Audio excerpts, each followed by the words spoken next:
In the early 1990s, a quiet town sat hidden between mountains and forgotten trade routes. A place so small it barely appeared on national maps, and so isolated that the global economy felt like a distant rumor.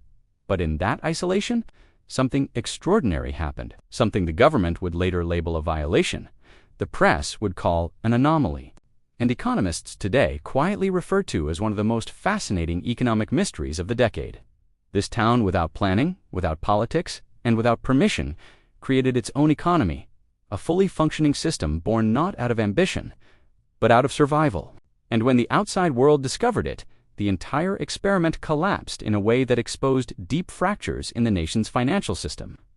Welcome to Econ Noir, where dark economics meets forgotten history, and where this story begins with a simple problem. In this town, the national currency had stopped working. It started with delayed salaries. People waited weeks, then months. Shops received no official cash deliveries. Banks shut their doors with signs that read temporarily out of service, while rumors whispered of corruption, mismanagement, and a financial scandal rippling up the chain. The national economy was suffering a slow, quiet collapse. But in this isolated place, the collapse wasn't slow at all. It was immediate. With no cash to buy or sell, trade fell apart. Farmers stopped bringing produce to the market. Schools couldn't buy basic supplies. The town's small clinic rationed medicine down to its final boxers. In the midst of this economic darkness, a group of local shop owners made a desperate decision. If money had disappeared, they would simply create their own. Not printed bills, not counterfeit copies, but a new form of value, handwritten on small slips of paper, initially meant as temporary IOUs. A promise that when the national currency returned, everything would be settled. But the national currency didn't return. And in the silence of that absence, the IOUs evolved. Sharps began accepting them. Farmers traded with them. Teachers were paid with them. And the town, unintentionally, built a shadow economy, simple, efficient, and trusted, a system that worked better than the official one. Weeks passed, then months. The IOUs gained credibility. People stored them in jars, exchanged them, saved them, and spent them. They became something rare in countries facing economic collapse, a currency born from cooperation instead of fear. But every currency, official or not, carries a secret trail. And eventually, that trail led back to the regional authorities. An inspector arrived quietly, posing as a traveler. He bought food, paid for lodging, and received change. Not in national money, but in the town's own.